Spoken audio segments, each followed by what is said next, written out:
day to you. Welcome to another show. Oh boy, and what a good one we've got today. What do you think? What do you think, Ed? Special Head obviously is here. Special Head is saying that today may be a day. You know, I don't like to go out and call tops in certain markets, but we saw some wild action today. Wild. Really wild. Wild. Let's pull it up. I'm going to pull up the big talk of the town is Tilray touched. What did it touch today? 97 and change. $97. Currently, how is the stock worth $97? Look at this, 93.65, and we've also seen a report out. There's a report out there where the guy that's involved with, that was telling the world to that he was shorting Kronos is now saying they're going to target. That guy has zero credibility. Andrew Leff, Citron Research. Don't pay any attention to anything the guy says. How can you give this guy the time of day when he does such a lame-ass short call on Kronos Group, which he promptly gets smacked down with, and he's got nothing. He's got nothing. Nothing. But the point is, he goes out and he says this, and I think that this Tilray was in the 80s, low 80s at the time, and now it's 94. So, to your point. Yeah. Anyway, so looking at this Tilray chart, Ed, this is a company that went public how long ago? 12 weeks ago? I mean, well, 2 weeks ago? Let's see. 1, 2, 3, 4, 5, 6, 7, 8, 9, 10, 11, 12, 13, 14, 15, 16, 17, 18, 19, 20, 1, 2, 3, 4, 5, 6, 7, 8, 9. So call it 2 months ago. Yeah. Like, how does this company have, like, what's the valuation now? Like, excuse me? Well, hello? Pardon? I think I went 175 million shares. Well, you don't know. So here's how we find out. We go to the cannabis charts in the Midas Letter group, and we pull up, where is it? You'd think I'd be able to find my own chart lookup tool, but no, not necessarily the case, folks. TLRY, US. All right, 94.74. Market cap? Pardon? 8.7 billion? US. 8.7 billion. Okay. You know, I can see canopy growth at 32 billion, fully diluted, based on first mover advantage, global footprint, operations in a dozen countries, market dominance across the board. I can see that. Aurora at $8 billion. I can see that. Second biggest company, second mover advantage, operations in 12 countries, global dominance, good brand penetration, distribution, lots of excellent correlative, accretive subsidiaries bolted on. I can see that. But Tilray at $8.7 billion? I don't get it.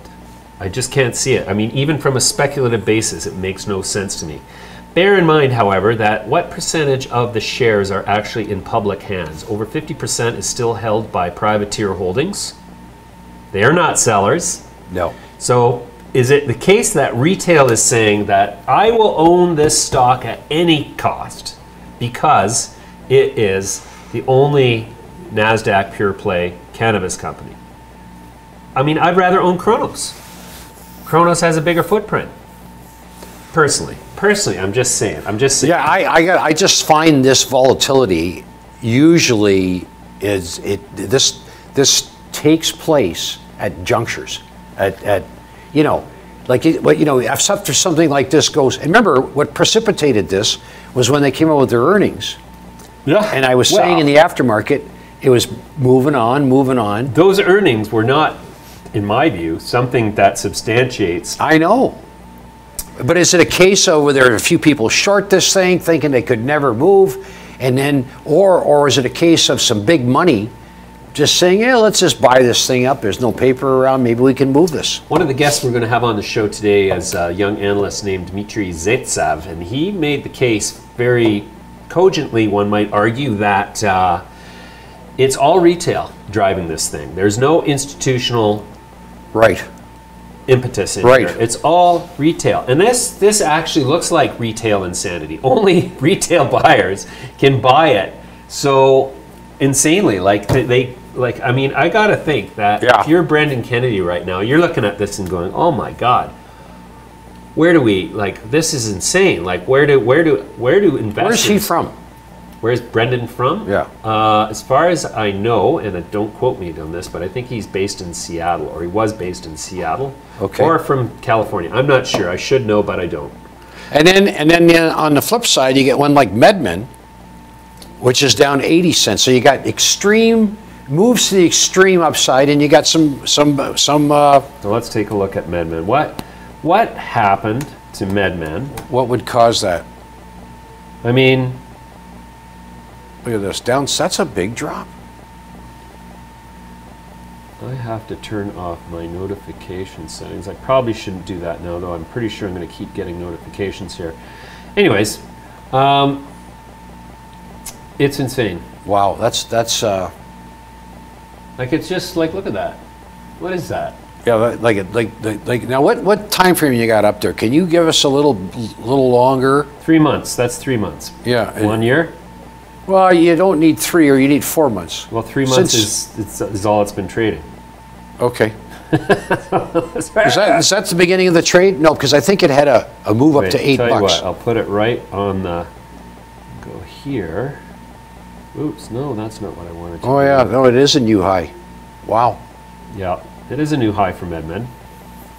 But you know, it's right. Pretty sold off. I wonder what you know, what there is to justify that. They put out an announcement about some release of shares. Look at the RSI yesterday on that one was well into oversold territory, and today it's come back. So if people are saying, and look at T-God going here, yeah. T-God going across down 46 cents.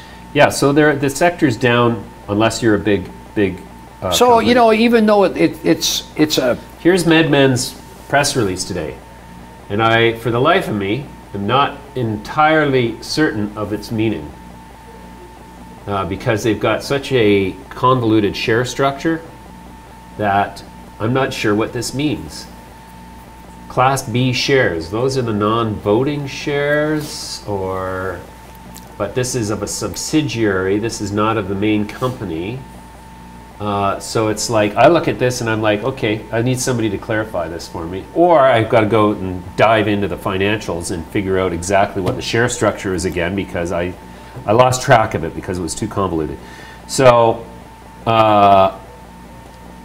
it says that the distributed shares, so it just issued 16.6 million shares.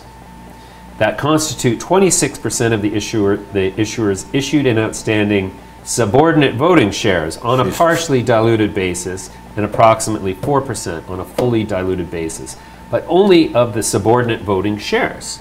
So what other shares are there to consider? Yeah. And when you say subordinate voting shares, and here's the unfortunate continuing reality about MedMen, is that management controls the company absolutely. Your only vote as a shareholder is to sell the share. Anyways, old news.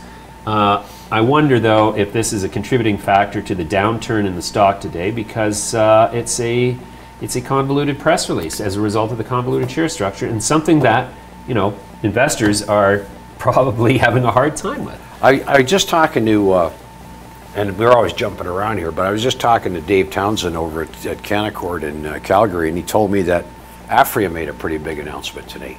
I mean, it's hard to keep track of all the news, but apparently they. Yeah, I read their something to do with some strips that. Yeah, it's a well. Let's pull it up. Let's not see. Speculate. Yeah, let's not guess. That's not. Let's not make our own press release. Exactly. Let's go with the press release that exists. Yeah, that might be a smart idea. Are we smart guys? Look at that chart, though. Well, you know what? Aphria has doubled. Yeah, it's doubled from when you pointed out the extremely oversold RSI, and I equivocated and said, I'm not so sure this is a bottom. That was the bottom. Well, so you mean I got lucky? Because I certainly didn't know. Well, I know, but you never know, right? So really, we should just say anything and everything, because that way we'll be able to look back and say, well, you said that back then. Yeah, so if we say it's going up, you'll be right at some point. We say it's going down. No, that's a double. Well, but you know that doubled, and it looked. You know, we had a chance because these things really didn't start moving. Yeah. And then they really started to move. But that's an incredible move. Like we're talking what course of 2 weeks here. 2.5 weeks. 2.5 weeks. You put $1 million in. Now you've got 2. Should have put in 2. Then you'd have 4. Yeah. No, that's what I'm saying. If you put in 2 next, does that mean you're going to be able to take out 4 in another 2.5 weeks? Yeah. So this is the insanity. So let's look at the indexes and see if we can discern a signal from a technical look. So I'm pulling up here the Midas Letter Canadian Cannabis Large Cap Index, which is all companies in Canada trading over $500 million in market share. Right. And look at that steep mountain of value. You sound like a bird. Steep. No, it's not cheap anymore. I mean, look at it. Steep. How do you think of this? Well, how do you think of the share prices? Steep. Look, every time we've had a run, on that last run, when the candle is red, the next day you have a little correction. I think we're going to have a little correction tomorrow. You think so? Yeah. I would say everything feels. There's frothiness. There's this. There's that. Well, I don't know, but if you look at the indexes here today, okay, there's all 4 indexes. There is a correction underway in 3 of the more junior indexes. Ed. Sorry, I just had to shut the phone. Well, No, Ed will be right back after this message. I'll be right back. No, but see, this is my point. Look here. Okay, red. Yeah. So we got the small cap index, all companies trading between $100 and $500 million market cap in Canada, down 0.65%. Is that a correction relative to the last 3 weeks of insane exuberance? So so what this chart looks like it's saying is that you still have strength in the big ones, right? Well, irrational exuberance persists is the way I would categorize it. But the other, the smaller ones are being left behind a bit. Well, no, they've just corrected first, I would say. Yeah, let's look at the index here on the small cap. I mean, it participated all the way in the glory run of the large cap, but it's just started to correct first. Yeah, and that's consistent with this entire sector and its insanity. Yeah. I just sound like I don't like these things have all backed off today. So you had no soft, not necessarily. Look at Namaste. Namaste is still riding a wave of enthusiasm. Yeah, 10.6% up today, up 27 cents to 282. They put out news that they'd increase their Canadian revenues by 300%. A fundamental driver for a justified increase in share price. But the sector did not share in that. No, and that's what when you look at the index, there's that last candle, today's candle, it opened higher and backed off. Okay. That's what that red candle's saying. Okay, let's range these companies by performance. So Namaste is the best performer among the small caps today, up 10.5. And what was the high on Namaste today, for instance? What was the high? Can you click on that one right there? The high was 292. And here it is too. Okay. The low was 251. A little bit of a correction. 15.3 million shares traded. That's pretty damn good. They have a big party coming up in Montreal. Pretty good. Share pledge party, where their investors have pledged to hold their shares and not sell them. I wasn't gonna. Excuse me? That's the deal. So here, we really think you guys should just hold these shares indiscriminately because... And you should just give us a pledge. And that's good enough. We'll sell ours, but you're not selling yours. I'm pretty sure the part of the pledge, the leaders of the pledge, or the management team and insiders are obviously not going to sell theirs while they've extracted. That's sort of like the when you have. But they have a party with members of parliament that they don't agree to vote a certain way. Like they don't have taxable benefits. They have special rules because they're MPs. That's what I like. I think that's called self-dealing political gerrymandering. No, gerrymandering something altogether. Yes, gerrymandering. Shenanigans. It falls within the shenanigans. Shenanigans of So we were going to look at the Afria press release. We were. We forgot. That's what I love about us. We're senile, and we forget. But let's go look. Afria Press release. Aphria and Rapid Dose Therapeutics signed MOU. Apparently that's a big press release. Is it? Rapid Dose Therapeutics, a Canadian biotechnology company focused on innovative drug delivery solutions, announced today that they have signed non-binding memorandum of understanding related to RDT's Quick Strip products. Quick Strip, boy, that sounds promising. That's something you could take to a nudist camp. That sounds efficient to me. Boy. We'll be trying that out. Under the terms of the MOU, the companies intend to enter into a definitive agreement in the near future, pursuant to which RDT will provide Aphria with exclusive global preferred rights to produce, distribute, and sell quick strip products for cannabis and markets around the world. Okay, what are quick strips? That's what we want to know. I like that little phrase there. Let's look at this. We have a good thing growing. That's, yeah, that's Aphria's tagline. Yeah, I like it. Okay, so it's almost like... It sounds to me like this is an agreement to develop a quick strip. Sounds like to me something that's going to dissolve fast under your tongue. Lifestyle Delivery Systems has a version. There's another group out of California that has one called Lifestyle something, the private. Maybe we're going to take them public one day. Anyways, so I don't see what the material power of is that press release. We're going to roll out a new product. Care to weigh in on that, Edward? Well, look, like right now, you got these 5 or 6 companies that deals are going to get announced with. Like for instance, like there's rumors of who's the other beverage company that they talked about. Coca-Cola? No, the one that said that. Heineken. No, keep guessing. I think it's Diageo. Dr. Pepper. Dr. Pepper. Dr. Pepper. Bye. No, Diageo. The guys who make own the brands. So there's ACB. There's Aphria. Yeah. There's Tilray. Yeah. All the big ones that have the monster market caps. They're going to get. How could anybody make an investment in Tilray right now? Like, you'd have to go negotiate with the privateer guys and say, you know what, you're going to have to sell us some of this stuff at $30 because we're not paying $100 a share just because those Looney Tunes retail investors have taken it there. Yeah. But I don't know. That whole thing just, I mean, here's the danger. If for some reason that stock in Tilray reverses and turns tail, it's going to wipe out a whole bunch of retail investors. Oh, yeah. The retail investors are going to call foul. The SEC is going to step in, and suddenly it could catalyze game over for the whole exuberance. That's what happens when something runs too far too fast on zero reasons. And why is MedMen why is MedMen down $1? Have you met the CEO? What are you suggesting? Nothing. I'm having fun at his expense because he has turned down every invitation to come and be on our show. So until he comes on our show, he gets abuse. That's the way it works around here. That's sure. fair, isn't it? I'm glad I'm on the show. A very journalistic approach, isn't it? I'm glad I'm here. That's right. Well, you should have heard what I had to say about you to get you here. Yeah, there you go.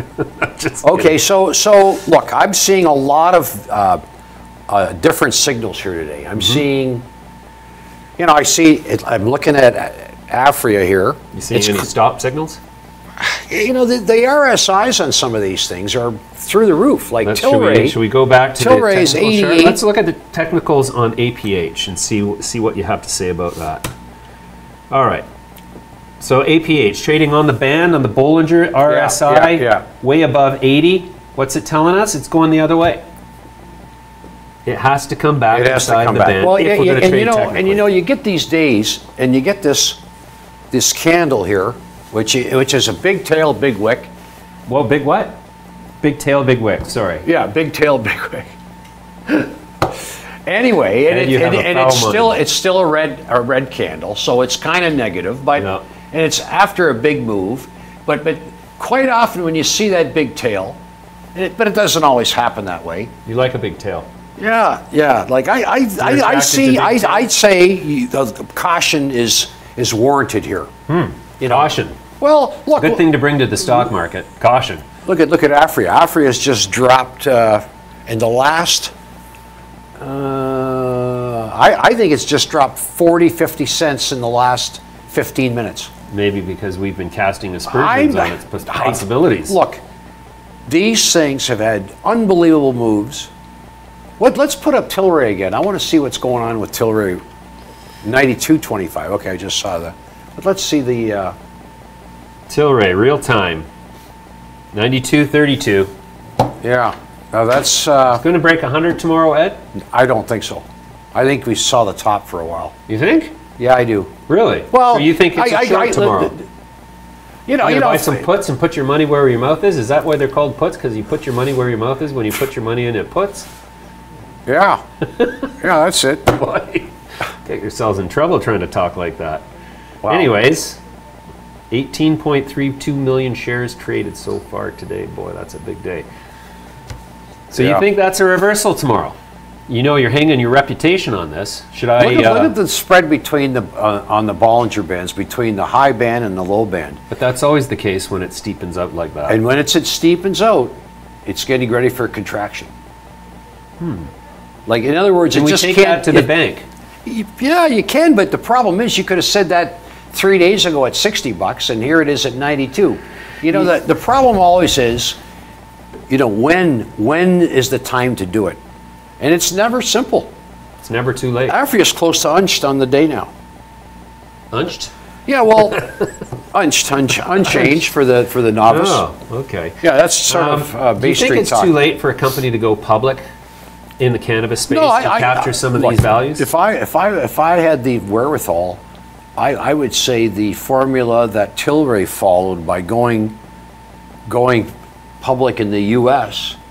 probably was worth the listing, like the additional cost to do that, because you tap into that U.S. retail investor. Wow, but they're a completely different class of themselves. They're the Silicon Valley pure play, or not pure play, rather preferred play in the cannabis space, because they got all those guys from like the privateer fund in there who are all Silicon Valley made dudes.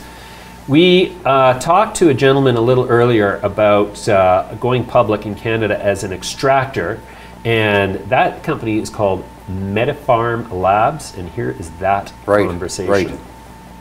Hey, welcome back to Midas Letter Live. My guest this segment is Pat McCutcheon. He's president and CEO of MediPharm Labs, Inc., which as yet is a privately held company, soon to go public. Pat, welcome. Thanks so much, James. So happy to be on the show. I've watched you guys for a long time, and I'm really excited to be here. Oh, thank you. Well, tell me about MediPharm Labs. What is it that you guys are going to do in the cannabis space that is differentiated from what everybody else is doing? Absolutely, yeah. So MediPharm Labs is a really unique company. We've been the first company to get an oil production license without first getting cultivation. Congratulations. This is pretty unique in the space, and it took us a number of years to get this, and we had to break the mold of the actual licensing kind of application process with Health Canada. The one big thing was that Health Canada didn't feel it was necessarily appropriate to do oil production without cultivation first in the same license. And we felt very much that if you look at any other type of parallel kind of industries, that there's no other real comparison, especially when looking at big pharmaceutical companies, or industries, I should say, or automotive, where there's not a segmentation or a horizontal where you have companies specializing. So we specialize in extraction, and we, I think, have the largest extraction footprint in Canada. Really? Yeah. Okay, so where is it, and what's it comprised of exactly in terms of equipment and methodologies? Absolutely. So we are in Barrie, Ontario, which is pretty unique. We're going to be the first headquartered public company in Barrie, Ontario, which we're really excited about. We have a lot of kind of local investment, and we actually bring a lot of local suppliers into the kind of the mix, and we've had a lot of great support from Barrie City as actually one of our first letters to Health Canada. The facility, which we've actually just finalizing purchase now on, is 70,000 square feet. We use 7,500 square feet of that right now, which is going to get us up to production of about 100,000 kilos of biomass annually. We've only used about 10% of the building, and we can move into, I guess, a huge portion where we can look at other extraction methodologies for other product developments. Okay. In terms of extraction methodologies themselves, we use supercritical CO2 extraction. We have 3 lines starting in phase 1, and then we winterize the product, and we have a number of different distillation methods that we use, as well as we're putting a lot of focus on financial and people resource allocation on downstream post-processing of smaller cannabinoids through different chromatography. Is your supercritical CO2 systems proprietary, or do you access those from a vendor? We access them from actually a couple different vendors. One of the things that's pretty unique about our company is because we're looking at a GMP approach, or a pharmaceutical critical environment, and that's going to be pulled through our kind of SOPs and our methodology. We've had to very much modify our equipment. So there's going to be an element of protected IP on that primary extraction, but we're focusing actually more on protected IP downstream in post-processing. So when we're looking at specific unique distillation methodology as well as chromatography. And we're targeting the smaller cannabinoids for end product production. Okay, so you're creating pharmaceutical grade ingredients for other pharmaceutical products. Exactly, and so we don't look actually at a distinction between pharmaceutical products or medical products versus recreational products. We're going to play in both sides of the fence, so to speak, and we feel that the top quality is as important on a medical product as it is on a recreational product. Okay, so you're getting ready to go public. At what valuation will you go public? Yeah, so there's a lot of great value and there's a lot of opportunity for our stock to run versus some of our competitors in this space right now. So we're going to be launching in early to mid-September. I know we're here now, so we're expecting to launch pretty soon. We're looking to go public at just over $82 million.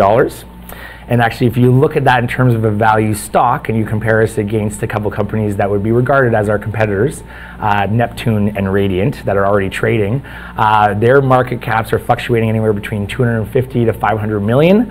And we are actually the only company out of the three of us that have a license, have already 10 plus customers that we're working with, cultivation partners, that we're either buying product from or processing for. And we've actually got just over 3,000 kilos in our vault right now that directly aligns to being able to show revenues immediately out of the gates. Wow. So there's a lot of value in that stock to run, You bet, James. you bet. Yeah. So what about distribution and where is it all going to go?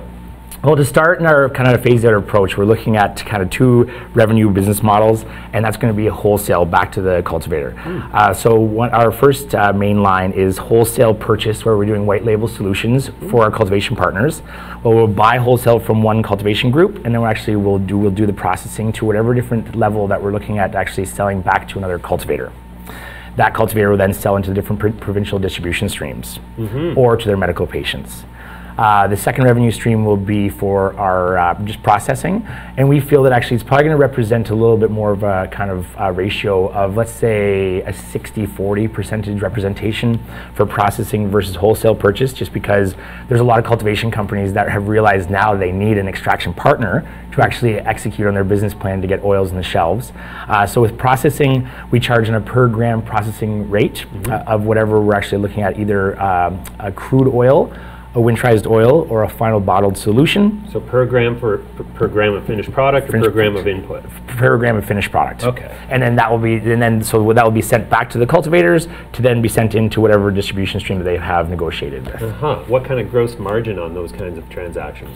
We're actually looking at a pretty good gross margin. We're starting just north of 30% now, as we're moving through actually 25% capacity of actually our capacity right now for extraction in our phase one. As we actually move past the 50 to 60% capacity, we're looking at a margin of 40% plus.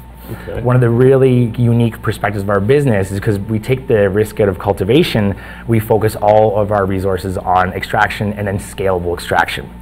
So with our last raise, actually, we targeted 15 million. We raised just over 22 million.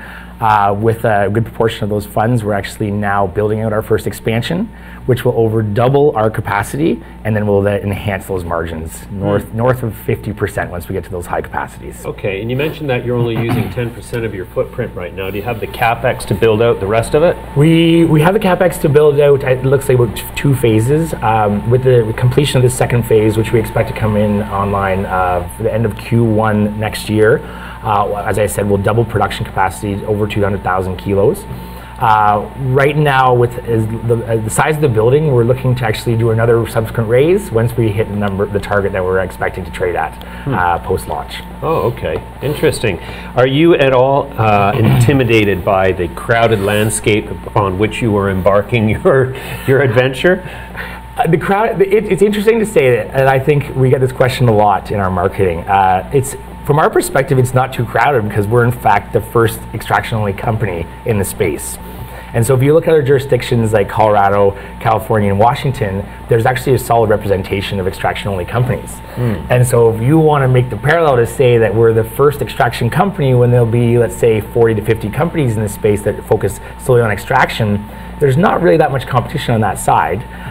When you compare us to other large cultivators that are growing as well as extracting, our economies of scale and the fact that we can do concurrent customers at one time actually give us the ability to do it faster, cheaper, and at higher quality than most of these large cultivators are. So what's your entire throughput capability at the outset? So for phase one, as I said, is about 100,000 kilos of biomass going in. Okay, which yields? Which yields it's dependent on what actually the certificate of analysis is, or the percentage of cannabinoids by weight. One of the things that we feel really strongly about as an extraction company is that we are in fact strain agnostic, and we're actually cultivator agnostic. So we can work with numerous cultivators and numerous strains. What we ended up doing is actually we just focus on pulling out that cannabinoid recovery level, and the better. We don't like to say better or best strains. We like to look at it from an analysis perspective, where if you have, let's say, 8 to 10% in trim versus 10 to 15 to 20% in flower, flower is more advantageous because we get a better return on investment for our extraction purposes. But when you're looking at the costing relative to that, the costing model in Canada, because of such limited supply, the cost is not relative necessarily to the actual cannabinoid percentages. So we're looking actually to change the industry by negotiating with our long-term sustainable kind of definitive agreement partnerships, where we will negotiate on cost per gram of cannabinoid in the starting material, and not just necessarily, I guess for lack of a better term, how the black markets looked at it for shelf value or costing. So does the dynamic between the fact that CBD can be extracted from, CBD is present in stalk, seed, root almost, and so you can grow outdoor hemp and extract CBD, and you can create CBD extracts from that at an obviously much greater price and volume and lower cost of input than you could if you're trying to create a high THC extract for vaporizing. So this is something that's really interesting. As being the only company in Canada to have an extraction-only license or an oil production-only license, when the new licensing regime and the distinction between the new licenses is coming out now, and it's well pressed, and everyone I think sees this coming, is outdoor grow being allowed is an incredible opportunity for a company like ours. When that was released from Health Canada, that was what they're looking at. I argue that a lot of the cultivation companies were actually not cheering, because that would actually now compete against the cost per gram production.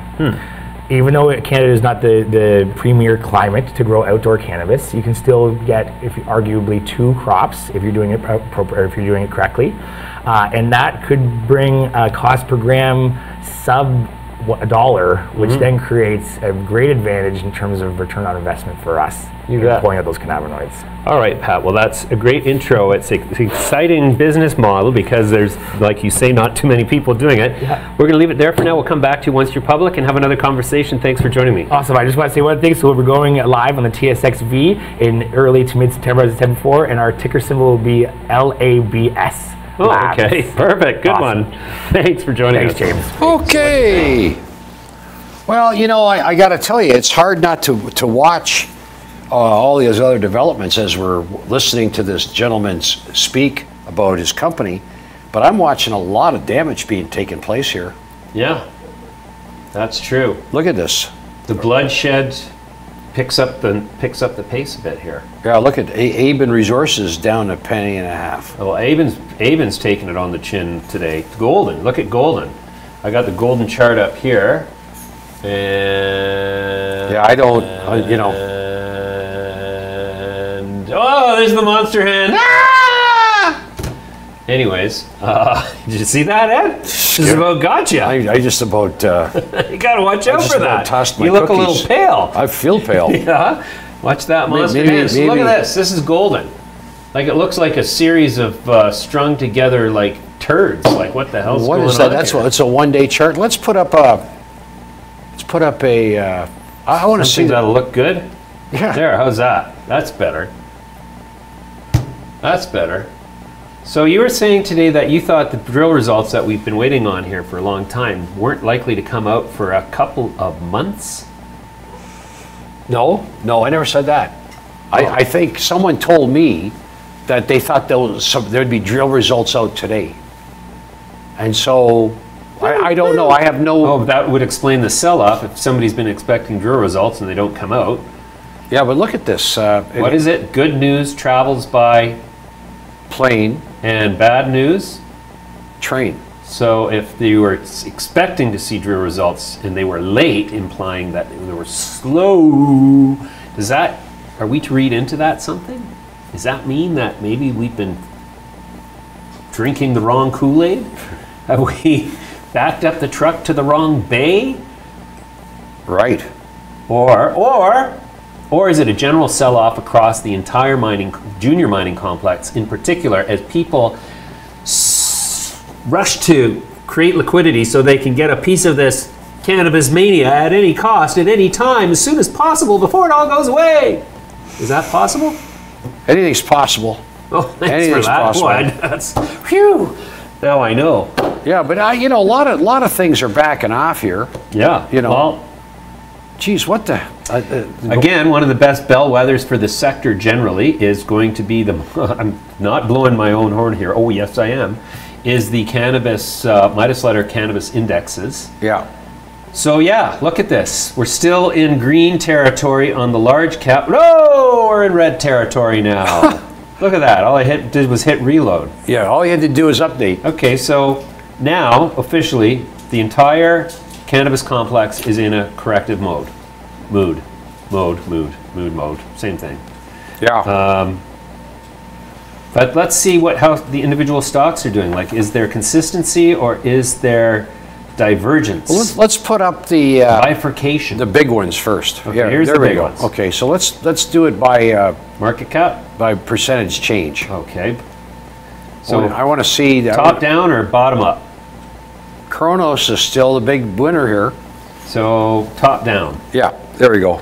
Kronos up 13.45%, up $1.97 to 16.62 after it rebounds off of the feeble attempt by Andrew Left and Citron Research to take them down a notch. But what happens if the stock gets pounded here in the next, say, week and is so let's say it's $11 as long in as a they week. had the cojones to hang on and not. I know, but then would you say that this guy was not? If the whole sector got taken down as a result of a reversal in the overbought enthusiasm, then I would not say that Andrew Left had a point. If only Kronos Group suddenly falls out of bed and drops below where it started when Andrew Left came up with his point, that might cause a revisitation to his representations in his short report, though having gone over them with not quite a fine-tooth comb, I don't see anything there that constitutes any kind of red flag whatsoever. It seems to me that Andrew Left just is not that well versed in the cannabis space and doesn't understand the rules at work here. Do you think he'd have a better chance if his name was Wright? Andrew Wright? Well, that's like if my last name was East. Would I live out west? James East. Wait, I did live out west, but now I'm back. Never mind.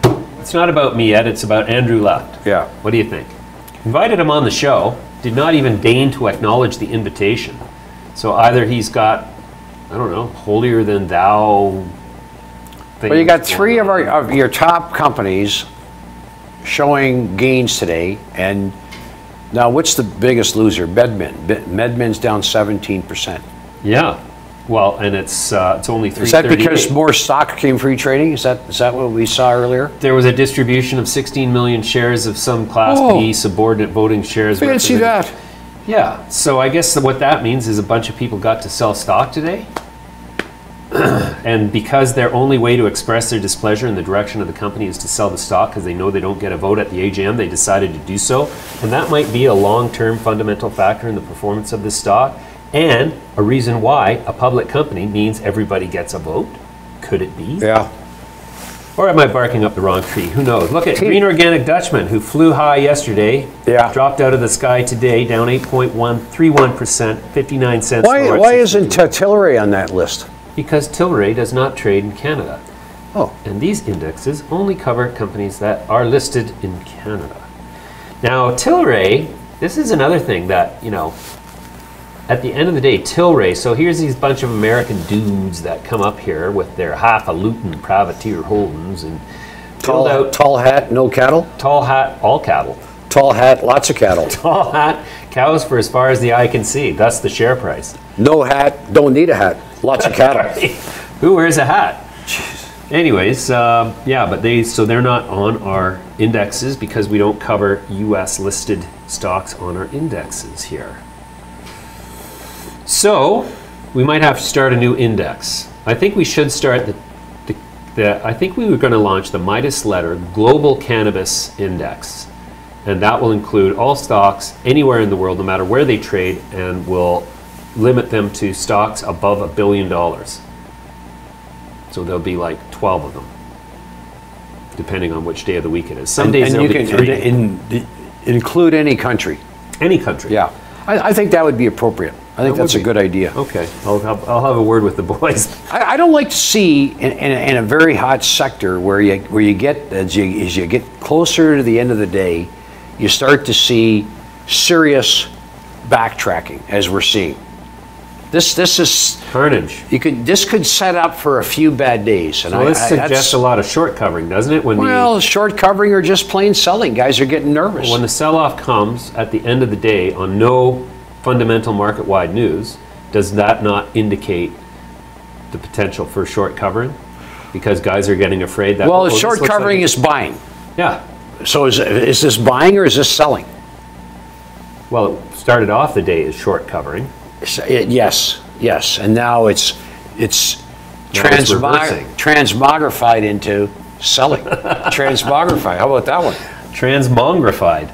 Mogrified. No N there. Isn't there an N in there? Well, trans. Is it not mongrelfied? I think it's mogrify. Transmogrify. Just saying. Transmography. Transmogrify. Sounds like a condition. Yeah, look at this. That's a tough audience. I got a serious condition. Okay, so there's. Well, I got to tell you, you had enough of the large caps. You know, I feel like I'm long these stocks, and I'm not, because I feel that there's some pain going on here. Yeah. Okay, now let's put up the next group, and let's see how they've fared. Because we've had 3 up. Okay, let's look at the small caps. Now, we started looking at the small caps. We got off on a tangent, as we like to do. And, okay, so we already pointed out, look at, Namaste was up, what, 20 some odd percent just a little while ago? Yeah. Now it's up 5.8%. Is it going to finish the day lower? Is this actually a broad market sell-off that has embraced... Yeah, I'm just looking at the clock. The blow-off. Is this the blow-off? Anyways, enough about cannabis in Canada. We're going to go talk to Justin Marshall right now down in Monterey, California, because he's got some great footage for us again. Here he is.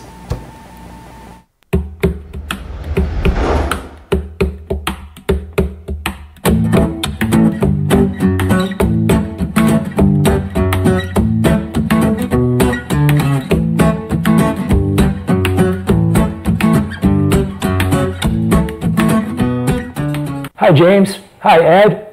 And hello to all our friends and fans around the world. Today we have the honor and opportunity of spending time with Maxwell Wheeler, one of the founders of Poundstone Holdings. Poundstone Holdings.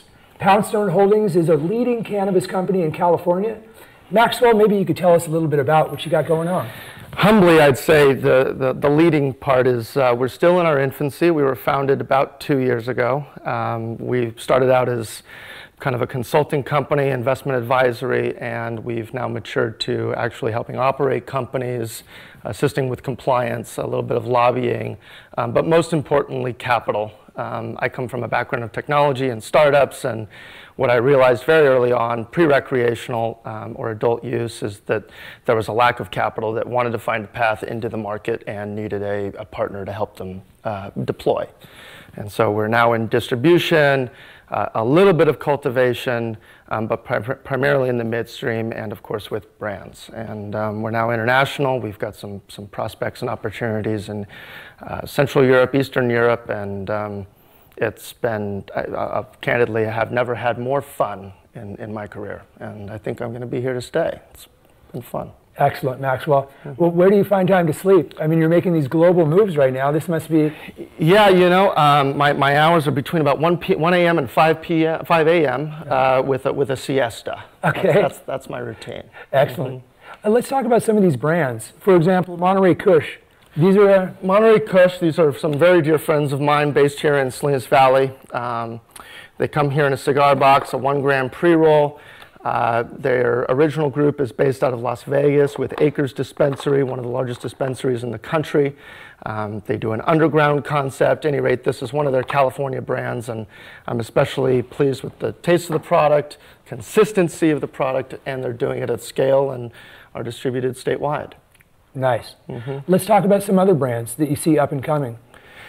Where to begin? I'm a big fan of Nug. Nug is by far, I think, one of the best edible brands.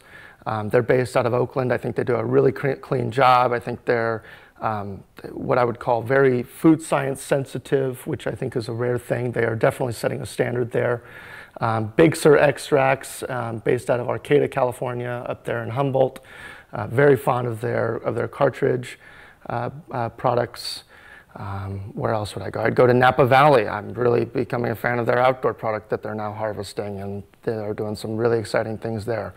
Let's talk about that Napa Valley outdoor product. Are they able to grow large-scale production outdoor up there? They are just beginning to, yes. Same as Monterey County? It's actually Lake County specifically. Napa County is just trailing behind it. Okay. But the Napa Valley Cannabis Association has been formed.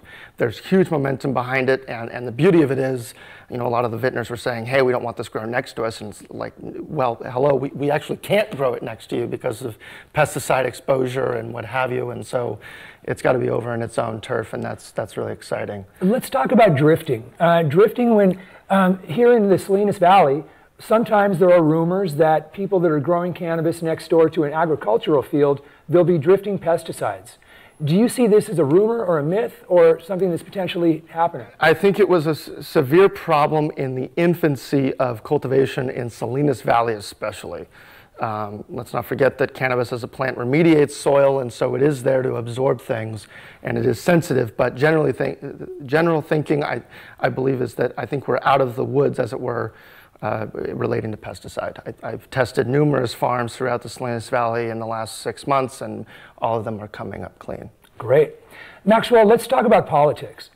Do you see on the political ever-changing landscape here in the United States of America, even today there was a tweet out of the White House that talked about Trump being against marijuana again. What's going on? What do you see? I mean, generally speaking, I think most things that come out of the White House are cannon fodder. So I wouldn't believe everything you read, see, hear, or read in a tweet, especially. I don't. But I think we are probably 2 years, if not sooner, from a banking solution. I think Constellation Brands just put a major scalp on the wall by saying that, by doing what they've done. Yeah. They had to have their meeting with their banking relationships and advise them that they were going to do this, and no doubt that will push this into the net. I think we're at least one term away from full federal legalization, and quite frankly, as much time as we can get to deploy capital, create infrastructure, I'm all for this. I feel there's no federal threat any longer, and if there were, it'd be outside the 9th District, which would be Colorado. Gotcha. Worst case scenario. Let's talk about organized crime. There is a problem right now with organized crime and the black market in California. And as we are trying to do the track and trace and the seed to sale, I think this will be very good at eliminating the black market. Do you see that the taxation being up at around 30% is adding to the problem, and could that be corrected? I think that California regulators made a huge mistake in overestimating the profitability of cannabis operators, and therefore the taxes that we have today are astoundingly bad. Yeah. They totally missed the boat. They should be wanting much more upside and give us the leeway, and therefore, yes, I think they actually incidentally fuel the problem. I see. Let's talk about something else that's on a lot of our viewers' minds, technology. I know that you also have a logistics company, and something that a lot of us are considering right now is the implications of blockchain technology and cryptocurrency coming into the cannabis market. I see this as potentially a game changer. Do you? We have a business called ESI Logistics, which owns an e-commerce business called bigmoonsky.com. I believe that e-commerce as a whole is extremely underserved in this business. But as it relates to ease and last mile delivery, ESI Logistics, our business is middle mile. No doubt that the data that can be collected between grower and customer, rather that be manufacturer, rather that be end user, is critical and definitely has not been, as it were, harvested or capitalized. Sure. Do you see cryptocurrency coming online, like maybe a pot coin or a can of coin? I think all of that's a lot of nonsense, to be quite frank with you. Okay, but how are they going to, I think blockchain will be used specifically in the compliance and the securing of testing results. Oh, yeah. And I'm a big believer in that. I think that's the way to mitigate that risk substantially, and the authentication of it is critical. Absolutely, absolutely. Let's talk about as other states are coming online right now. Right now, we cannot ship our California cannabis over to Nevada, and there's such a demand over there, you know? Are we going to be able to start selling our California cannabis over state lines anytime soon, do you think? Or will that come with federal legalization? That will come with federal legalization. Okay. What about hemp? Do you see hemp coming into the California scene as being a game changer with biofuels and plastics and all these? Industrial hemp, you know, the Scripps family of San Diego, that was their founding fathers' crop. And it is our founding fathers' crop. But particularly in California, the Scripps family pioneered that, and now San Diego is becoming a player in that. And I think it'll become the headquarters of that niche. What company is this? Just as a whole. As a whole? As a whole, the region is, you know, there's MJ&A and General Hemp LLC, and some of those are publicly traded, and there's some riffraff there. But generally speaking, I think that California should have relevance in the hemp world, and I'd be very pleased to see it. Great, great. Let's talk about, since we have the Big Sur Farmers Association launching their campaign here to allow us to grow large-scale cannabis grows outdoors, I believe this would help with your Big Sur Extracts brand, your friend's brand up there, because we could be able to fulfill their orders. Absolutely. Well, it's farm to table, right? And they want to be able to authenticate it. But it's also like the wine business, right? Where they could have their top grade product be from Big Sur, right? And then the middle grade product be from wherever it's or blended, or sure. Right. Now, you have a very extensive background in the wine industry from Napa Valley as well? Yes. My grandfather founded Monticello Vineyards in 1968. Oh, that's a great, that's one of my favorites. Monticello, great. Now, do you see correlations between the wine industry and the cannabis industry as we're in the infancy stage and going forward? Just like Constellation, I think there's absolute pattern matching to be had there. And actually, to that point, I think as we're going to start to see some balancing of consumption of cannabis products and of liquor, wine included, we're actually going to see them become more and more of a combination than one replacing the other. I actually don't believe that one is going to dilute the market share so substantially. I think that's event-driven. I think it's circumstantial. Yes. I noticed a winemaker yesterday out of, I think it was Napa Valley, is now infusing a cannabis wine, infusing THC into their grapes, into their wine. Do you see this as something that will be happening more and more in the future, beers and cannabis infused, wines infused with cannabinoids? Absolutely. CBD more than THC. Yes. The alcohol beverage control will not be very kind to people who infuse with THC, but definitely there's some CBD relevance, absolutely. I see it too. Let's lastly talk about who are your top 3 brands that you're looking at as being movers and shakers here in California? I'd say Nug would be at the top of the list. I'd say some things that Nutritional High are doing are certainly up there. Indus locally is certainly a player. They're doing some pretty great things. And then, of course, Monterey Kush and their second brand they'll be bringing out is Cowboy. And so I'm really excited about what the things they have, absolutely. Well, you know, I think we would like to take our viewers on a tour of some of these farms. Take them down to Cowboy and Monterey Kush. Maybe we could check back next week. Let's do it. Great. Absolutely. Thank you very much for coming on our show today. Thank you for your insight and knowledge into the industry. It's been fun. Yeah, it really has. Absolutely. Thank you. Thank you. James, Ed, and all our friends and fans around the world, we'll check back with you on the next episode.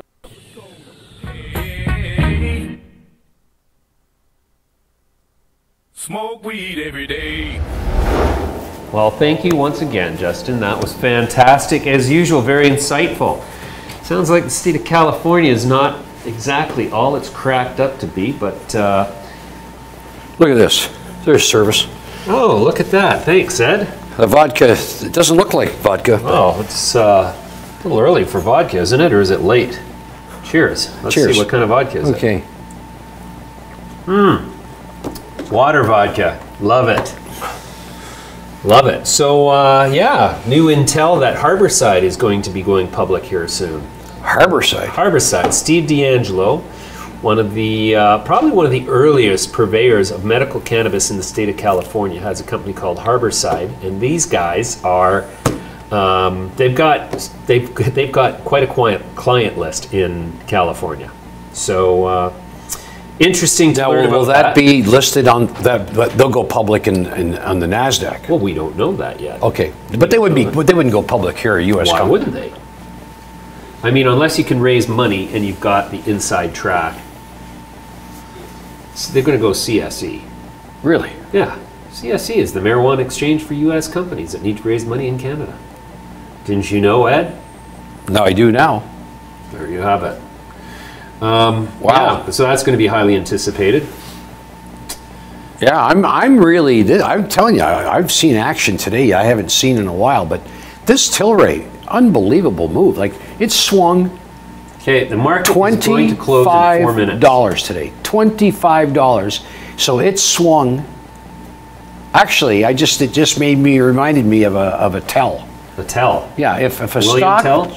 when a stock can trade more in one day than the issue price, which it did today, the issue price was around $18, if I recall. Today the range was $25. You gotta just, temper your enthusiasm here. So are you suggesting that the volatility is increasing? Well, that's, you usually get your biggest swing in a stock at the end of a move. Okay. And so I'm going to suggest Let's here. look intraday here. All right. This is interesting. Here's the intraday moves on Tilray. Trading in a pretty tight Bollinger range. Whoa! Look at this thing come off now. I got to tell you. Yeah, look at it. Selling right off. I predicted this thing. What time is it here? 3:57. Well, I guess not. I think this thing is going to sell off. Well, it's selling off as we speak, but Touched a high of 96.85. my machine says 97 and change, but yeah, 97.36 according to this. Oh, okay. Well, I've got my fingers on the wrong candlestick. Yeah, there you go. There you we go. go. 97.36. Yeah. So that looks like it's a fall out of bed to you tomorrow.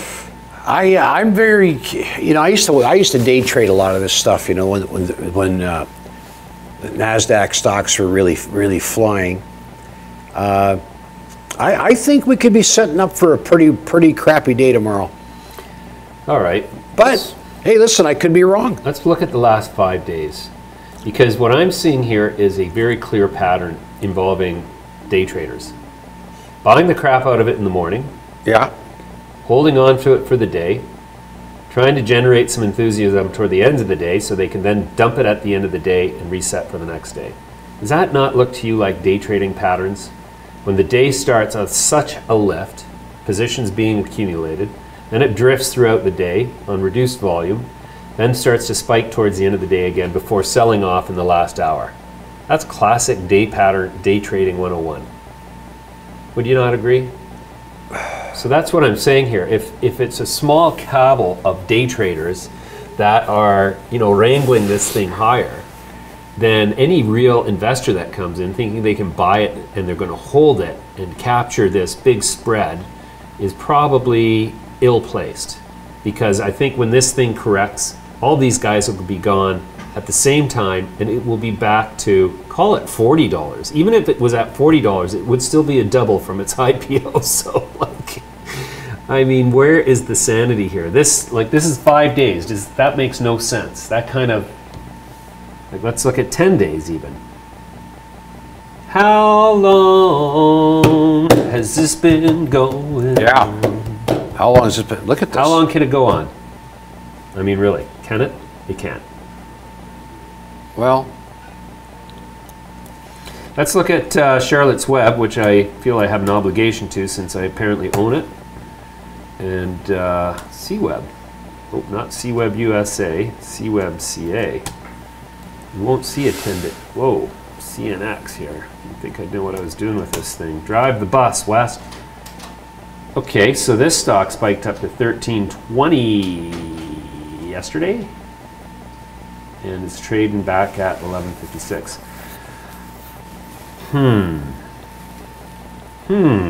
What? Okay.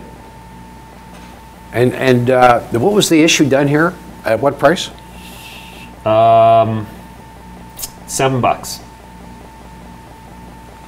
Wow. Let's pull up CWeb here.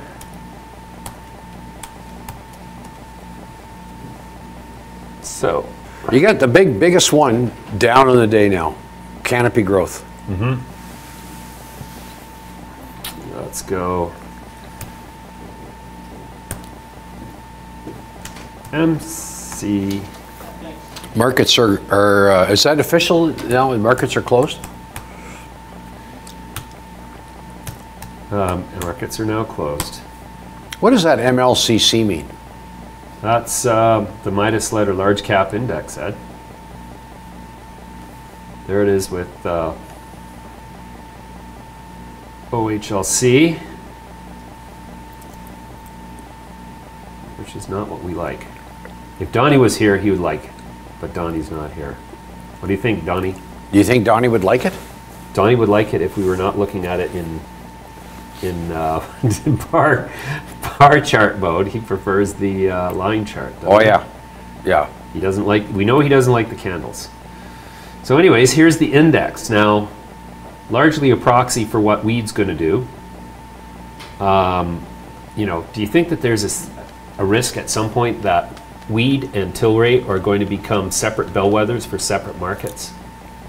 That's a very good question. Because right now I just think they're two different companies in terms of what they've got going for them. Yeah. Well, I don't think the level of intraday trading. Like let's not speculate. Let's check it out. So today, for example, 103 million shares traded. 103 million shares traded. Of what? Of, oh, sorry, this is the index. Yeah, so the index had all the large caps in Canada traded a total of 103 million shares today. Well, that's not a big surprise. Yeah. Well, it surprised me then. You want a surprise? Yeah. What kind of surprise you like? Surprised me. Okay, close your eyes. Open your mouth. Just kidding. That's good. We're not. This is a G-rated show, Ed. Come on. Oh. Like we're not. That's, I don't know. Your mind is in the gutter. Your sense of humor is just. Yeah. My mind's in the gutter. Low down. Yeah. My mind's in the gutter. Low down and dirty. I'm sitting Anyways, here with my eyes closed and my mouth we open. had a conversation with one of our new commentators on the show, who's a young gentleman named Dmitry Zaytsev, and he talked a bit about some of the technical action in the stocks and what caused him to be more of a trader in derivative options. And here's what he had to say. Welcome back to Midas Letter Live. My guest in this segment is Dmitry Zaytsev. He is an analyst, and he is joining us today to talk technical. Dmitry, welcome to the show. Glad to be here, James. Dmitry, you're the reason we started talking in the first place because you had some interesting comments about the technical indicators as it pertains to the cannabis industry in particular, and given the extreme exuberance in the marketplace, which is unexplainable by anything fundamental except an excessive exuberance, there must be some technical indications. So why don't we start with a bit about who you are and how you came to be an analyst? Yeah, so a little bit about myself. I recently graduated, and I've had a bunch of different experiences I was very fortunate to have at various boutique investment banks and other shops. I worked at Kinross, the gold mining company. I've also had an opportunity to work at Stoic Advisory, and they're an M&A shop that focuses specifically on the cannabis space. And I've personally been investing in the cannabis space since 2016, 2015, around that time. And so I've been very interested by the opportunity there. And I mean, we can talk about technicals, but I'm also very interested in terms of the fundamentals of all these companies, and I've been following those very closely, as well as the equity derivatives, options, all those kind of things. Okay. Interesting. So if you started investing in cannabis in 2015, you must be almost ready to retire. Yeah, I wish I had a little bit more money when I was a student. That would have been way better. But no, I've done well for myself. A lot of my friends have done very well for themselves. Sure. And it's been a great opportunity riding these waves. Yeah. So you have been intriguing me because you're talking about buying puts and options, and I've just got to be straight up. I just don't dabble in that space. I never have. I would go so far as to say my understanding of all of the implications inherent in the option chain is limited at best. So just for the audience, because I'm assuming there's some people in my audience like me who don't really fully understand what options are. I mean, there's the options that you get that are stock options, but then there's options, puts and calls, which is what you're talking about, which is very different. So tell me about those options, the derivatives, as you describe them. So I mean, it's actually very simple once you get your head around it. An option is just a right to buy a security or sell a security at a certain price. And so there's something called a Black-Scholes model. We can get into it, but we won't. But there's 5 or 6 main inputs. The 2 that you really have to, or 3 you have to really worry about are the price of the stock, the underlying, the implied volatility, and the time. So the time until expiry. So the way I like to, analogize options, they're very similar to an insurance policy. So when you're selling an option, right, on a naked basis, you're selling an insurance policy to someone else, and someone else is buying that insurance policy. So in essence, from a trading perspective, if you're buying options, you have a very leveraged return, and your downside is very limited. And in a highly volatile space like cannabis, right, that's a very interesting strategy to have, right? A lot of upside, capped downside. Yeah, so that's the main reason to trade options as opposed to buy stock, is to limit your cost for entry and also to know exactly where the limits to the downside can be. Right, and it's also the leverage, right? So options offer, depending on so many things, like in terms of what strike you're buying and how far out it is. They offer different return profiles. So for example, if you buy, for example, with Canopy, an in-the-money call, so something like at 20, which gives you the right to buy the stock at 20, it's the leverage on that isn't as high, right? Because you're already in the money a certain amount, right? Because the stock's already 60, 70, I lose track every day, right? So I can't buy the right to sell a share of Canopy at $20 at some point in the future? Yes. So you're really betting, and your upside here is, as opposed to buying the actual $70 stock, right? You're paying $50 roughly for it, and so you're getting the leverage there. And the risk is that the stock will be below $20 by the time I want to sell it. Yeah. So the risk reward for that kind of trade is exactly the same to Canopy until it gets below 20. So the leverage, if Canopy goes to $20, right? Your risk with the options, it goes to 0 at that point. With Canopy, you still have the $20 left of your $70 purchase price. I mean, I don't think it's actually going to go to that, just because, although the valuation is very stretched, they have $10 billion of cash, and I think on a per share basis, that's something like $15 to $25, somewhere in that ballpark, depending on how much they deploy. Right, no kidding. Okay, so tell me about what are some of the trades that you've been making and having the best experience with in the last couple of weeks, for example. I mean, I can talk about last couple of months and last couple of weeks. Well, tell me about your favorite success. I mean, when it comes to how volatile this space has been, you really want to be buying a lot more options than you're selling, right? Because you're letting someone else insure the volatility of the cannabis space, in essence. So, I mean, I've had some calls that I've been running since the deal was announced, but I mean, even I was surprised by how far, the move has been so far. And I honestly think this, we're very toppy today, for example. Sure. Tilray at $83. Yeah. Where's the fundamental sense behind that? So, I mean, listen, 80 to 90+% of the people that buy this are retail. No matter what anyone tells you on Reddit, there's very little institutional participation, and I've looked at it, right? The only institutions that are there are strategics like Constellation investing directly into Canopy, or like funds that need to replicate the TSX. anyone else that's in there, they're usually momentum players, and so they're going to get out as soon as the momentum turns. Which kind of like today, maybe that's a day that they'd be getting out. So in terms of the options plays, right now I've gotten a lot more bearish, right? And I loaded up on some more puts today, for example, this morning. So it's about bet sizing. It's about keeping not deploying all of your capital, just small bite-sized amounts that have asymmetric risk rewards. Sure. So then let's talk about macro fundamentally. Yeah. I mean, there's a couple of value catalysts that are obvious on the horizon: legalization of cannabis in Canada, October 17th. There are some that are not visible on the horizon, yet we know are there. Deprohibition in the United States, legalization incrementally in Europe and the rest of the world.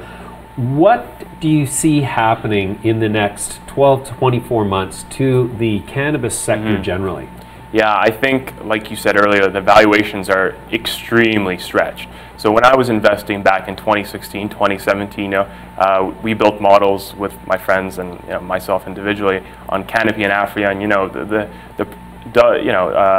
dollar per share price we were getting was like $20, $30 type ranges for Canopy. In the future? In the future, that's the target price, right? That back in the day, I remember when we went to $17, we're like, this is nuts back in the day. So the fundamentals, I mean, you mentioned Tilray earlier in the show, and I mean, that's a story where there's no Canadian listing. It's just been listed on the NASDAQ, and these are just the micro market fundamentals of it.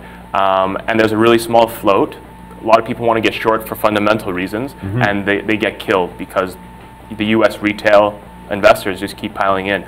On a macro level, I mean, I'm very challenged at these valuations right now, because if you look at the Canadian market, it's projected to maybe be $8 billion by 2020. How much of that is going to be black market demand, right? How much of that is going to be homegrown, right? And then think about what that is. That's 800,000 kilos.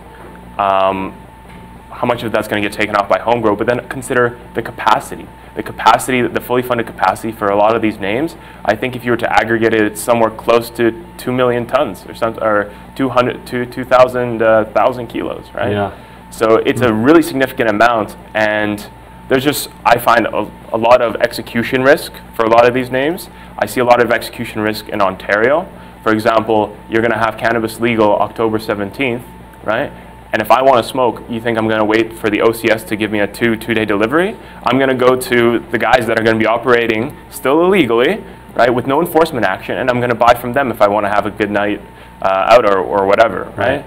So you're actually giving the black market an 8-month head start. And Doug Ford's also mentioned that he will allow those guys to apply for a license, actually. Yeah. So it's actually, the black market's winning. But only if they stop selling now. Yeah, only if they stop selling. We'll see. I don't know, right? I mean, there's been a lot of threats before in terms of how illegal these cannabis operations have been. But I guarantee you're going to have some stories if there's no crackdown October 17th in Ontario. You're going to have stories like, black market getting the full benefit of, federal legalization. They're getting off the head start, record sales, but not from, the big LPs.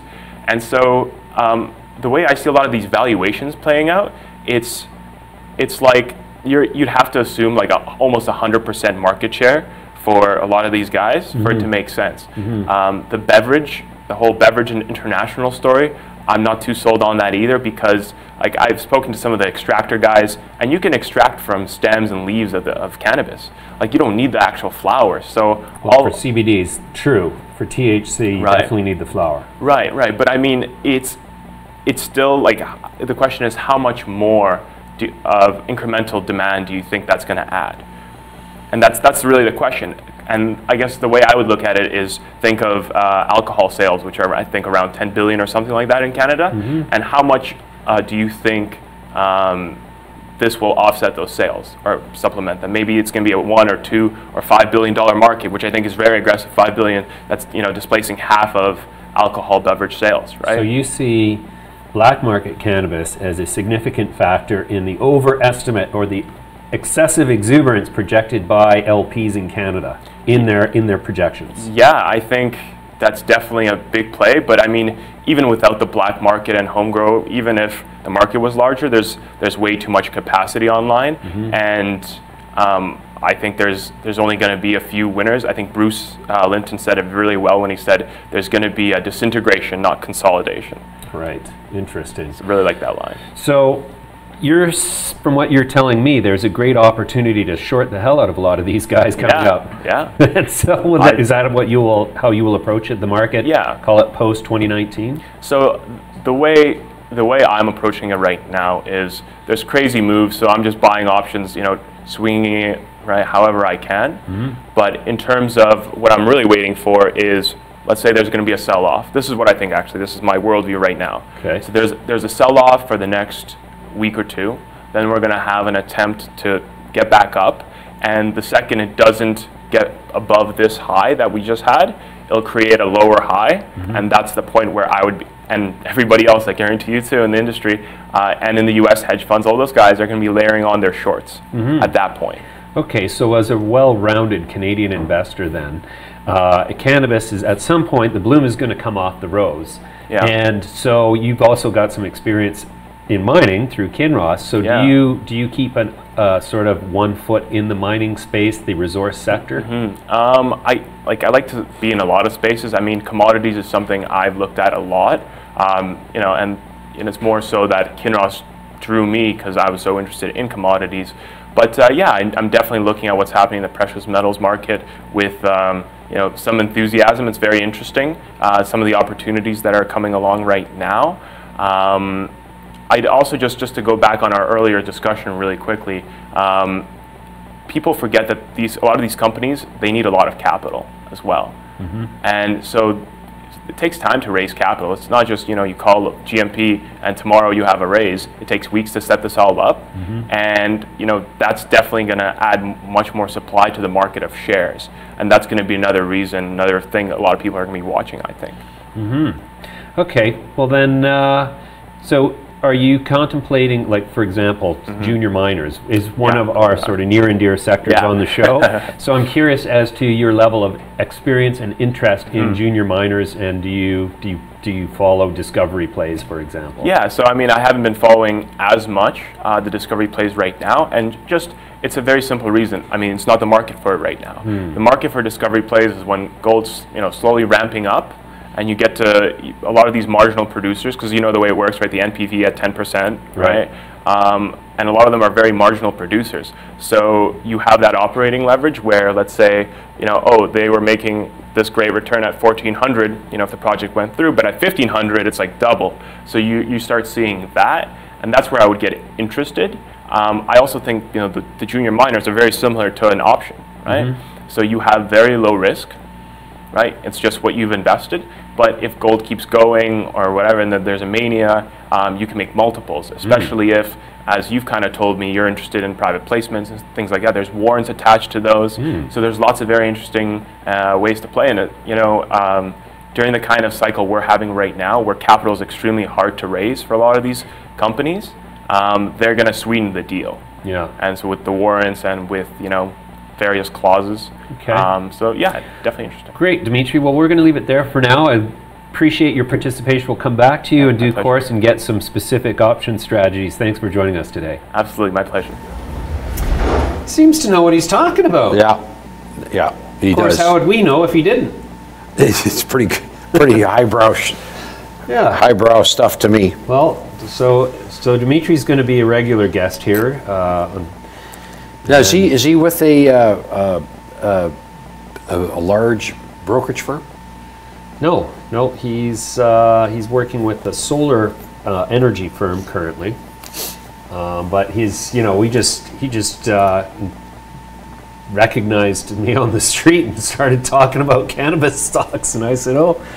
And so he seemed to know what he's talking about, and he was able to chat, and I said, well, you may as well come on. Analyst, a friend of Mr. Left, ha ha ha. Everybody's joking about it now. Anyways, hello to all of our valuable and cherished viewers on both YouTube and Facebook, and I say that with an absolute dearth of irony. What do you have to say about that, Ed? So you're saying there was no plethora of irony? I was eschewing irony utterly. Yeah. Anyways, you know what time it is now, Ed? 4:20. Yeah, do you know what that means? means we're going to talk about a new product. A new product. And what is that product today? We don't know. We don't know. Why don't we know? Because we're waiting until October the 17th. Is that what we're doing? Yeah. So we got to stop talking about 420 like it means something around here. Yeah. That's what I'm thinking. Are we going to go to a presentation and find out what's happened to our blessed Sokoman iron core? Yes, we it are. falls Yeah, all the way out I of think that. I think if we go to this presentation, we'll be. Do you think we can catalyze a reversal in the fortunes of the stock? If we I just think show so. up? I think if we go and we learn something, then we can come back tomorrow and deal with all the questions. Should we maybe put our foot down? I got a funny feeling you're going to. You think I might try to throw my weight around? Yeah. I might not get I too wouldn't far. wear those wrestling tights. Oh, what? And you're not supposed to talk to. If everybody knew I was wandering around after hours in wrestling tights, you know, like Yeah. I'd have to cut back. Those on my, body slams that you I'd have no cupcakes for breakfast anymore. cupcakes. Yeah. Yeah. I'll have a brand cupcake, please. A brand cupcake. Oh, we have 80 fans watching right now on YouTube. Thank you, everybody on YouTube. Obviously, you're too numerous to notice. We need to add an hour to the show just to do that. Yeah. Meanwhile, over at Facebook, as usual, sucking hand tit, got 20 viewers looking right now. No offense, Facebook viewers, but you need to amp up your game. Well, maybe Don't you have any friends? You know what? Maybe some of our Facebook guys are now watching us on YouTube. Could be. Well, Could be. Yeah. Actually, but YouTube has an unfair advantage in that the YouTube channel streams on our website. So if people go to MidasLetter.com, they're also getting the stream. And you can comment on there too. And, but you know, watch wherever you want. That's what I say. The bottom line is we're getting up to a sizey audience, and we thank you all for that. Yeah, we really appreciate it. There was a gentleman here who made an excellent comment, Ed Legenda. If he was Spanish, it might be leyenda or lejanda. Are you Spanish, Ed? Anyways, Ed. Ed says after 5 months lockup period ends on Tilray, and you will see very big correction of the stock. That sounds like you might know what you're talking about there, Ed. So we encourage you to elaborate on that comment in the comments section so we can go look in the SEC documents, find back up documentation as to what you say, and thereby give everybody the chance to go short Tilray. No, just kidding. No, and get wiped out and have your ass handed to you. No. Yeah. Go piss into a hurricane. Yeah, exactly. Try to drink the waterfall. Oof. Ooh. Oof. What kind of shower is that? Oh, yeah, I told you about the come to CUP. To CUP. Oh, I still can't believe how what's the word when you find something that you're not looking for it? Reefer Al Joint says, show up in tights and earn the nickname Cupcake. Ew. I think we're gonna have to get some Or cupcake. Buttercup. Buttercup. What about Buttercup? I'll be Cupcake, you be Buttercup. There you go, a couple of cups. Couple of cups in their cups. TCUP. To see To CUP or not to CUP? Lowering the standard Wait a bar. minute, I hear Shakespeare's got a new play out. To CUP or not to CUP? That is the question. Boy, oh boy, we're really taking it highbrow here. All right, so listen, I think we gotta make some tracks here. We have 7 more minutes left. Got a couple more technical analysis. Yeah, but you know things here. what? Tomorrow we can go an extra 7 minutes because what about the people who only have time to tune in as just as they finally get on the bus and it's like, okay, I can catch my last 7 minutes of the Midas Letter guys because I can't watch them at work because my boss stands over my shoulder and gives me crap. I've had some people write to me and say, look, don't shorten it. If you're going to shorten it, start it later because I won't be able to watch any of it if you shorten it before 4 o'clock. There you go. Other people said, I can only watch the first half hour because then I'm on the bus on the way home. There goes Socko Man. Socko Man. Sokoman. I think Sokoman Iron, 15.5 cents. You know, they might want to consider changing their name to Sokoman Gold.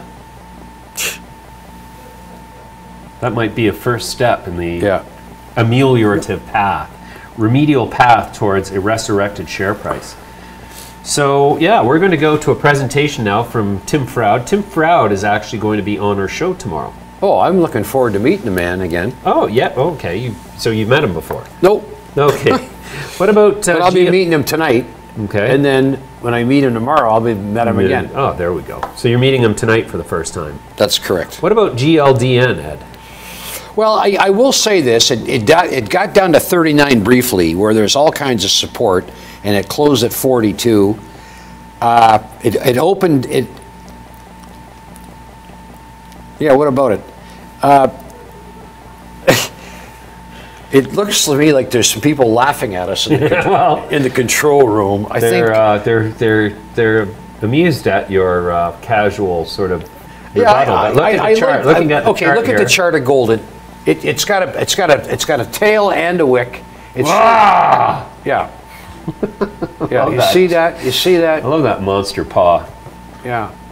Actually, that's not that bad a looking chart as long as we don't breach. The real crucial level is 40 cents, and we didn't breach it, although we gave back all the gains that we took on from last Friday.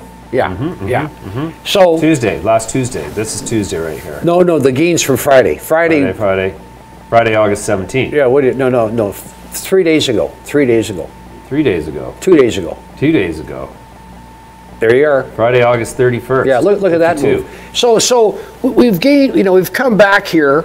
Candle's red, but it's got a nice wick on it. But you were telling me that tail. Don't try and trick me up. Went up. Don't try and trick me up. No. But you were saying that the stock went up that day because some high net worth individuals were wined and dined on mountaintop, but helicopters whirl. And I was wondering if perhaps they got indigestion. Well, I said, I asked a couple people what they thought the reason for the huge volume was, and they said, well, it might have something to do with the fact that they just got back, a bunch of people just got back from the trip. And I guess it showed very well, and there's a lot of room for upside based on what they saw. You know what we didn't look at, and which I wanted to, because I promised somebody I would, and that's the CSE index today. So let's look at the CSE index page. Why do we want to look at the CSE index? Because don't forget, this is the best performing index in terms of multiple of capital return from January 1st, 2015, as conveyed by the index. Yeah. And that multiple is actually much higher because a lot of what's on of the constituents on the large cap index, 1 or 2 are from originally the CSE. On the small cap index, there's a whole handful that were originally started life as CSE companies. So really, this multiple is actually much higher. So let's see who performed well. Koyos Beverage. Look at that. That thing's on a tear. Love to know what they do or who it is. Valens Growworks was up 37.9% Look today. at this thing. 54%. Yeah. KBEV. Valens Growworks up. Let's put up KBEV. Put up KBEV for a minute. Well, we only got 2 minutes, and I want to talk about our client here quickly. Yeah, well, just disregard what I asked for. I don't blame you. In fact, I'll ask you a bunch of things, and you just say soft. Look, that's me here. See, this is There's the a one picture of me right here. The bear, being bearish. Oh. Do you think you're the bull and I'm the bear, or the other way around? What are you thinking? What are you thinking? I don't have any hair in my body, so maybe I'm the bull. Just never mind. There's a comforting thought. I would say that, no, I don't think I would classify myself as bearish at this point. Well, will Tilray get to 100 before the inevitable? Just about did today. Capitate. But look at Valens Growworks. Like, that's quite a move. What caused it? Yeah. Wouldn't you like to know? I'd still like to see Here's the news. Oh, a change of board of directors. That'll catalyze the share help price every time. So we know that Mackey Research Capital put out a research piece on them recommending a $4.50 target share price for Valens Grow. I think that's the main catalyst. is that people who are reading that research and buying into it are buying into the stock. You know what? That's a great move today, no question. Yeah. And the other one that was on that list the Koyos. KBEV. Okay, now this one we know nothing about. So the only just throw it up there for Hillary. Just for Hillary. Look at Well, this remember one. this one we looked at yesterday, God. and it did that, and then it's done this today, but the news is September 4th, Koyos to release world's first cannabis nootropic beverage. What does that mean? It will be launching 2 additional products in October to augment its existing line of beverages. Beverage infused with cannabidiol, a cannabinoid derived from the hemp plants, along with... See, I don't see a reason for this stock to double in this press release. Excuse me. Because there's tons of beverage companies out there who can't sell any beverages. How many shares are in? How many shares are in this Koyos? How many shares? I'd like to know. Never mind the fundamentals. Just tell me how many shares are out. Let's see. Market cap 3. Oh wow, there's volume 5.28 million today. Look at this. Market cap of 3.14 million. Total shares out 5.81 million. I think we might have to go back to CDR and take a look at that. Because how could it have trade 5.3 million shares traded today and there's only 5.8 million shares issued? Yeah, that can happen because the same guy's trading shares over and over and over again. Yeah, but that's like wash trading. That's kind of no. I don't mean he could sell them, buy them back, sell them, buy them back, sell them. Not to himself. What would be any point? To others. I mean, all the shares are in play. Nobody wants to own this. No, thing. but let's say everybody traded it twice. Okay. That would mean that only half the shares traded. Half the shares owners were involved. Sounds like a slippery slope into an untenable situation there, Edward. Anyways, it's now 4:31. We have gone on for far too long. We would like to thank you all for watching today. We will be back tomorrow. We'll be back. Lineup. Tomorrow we've got a lineup of crazy guests. Can't tell you who they are because, like I said, they're crazy, so they might not show. However, we will have intelligence for you on Sokoman Gold. We'll have intelligence for you on Aurora. We're going to talk about Aurora tomorrow. And we're going to talk about Tilray. We're going to talk about Tilray. And we're going to, you know what, we may just make a call out to some of our contacts in the Golden Triangle just to see what's going on. We just might. So please sign up, subscribe, like us, all those things. Thank you for joining us. Okay.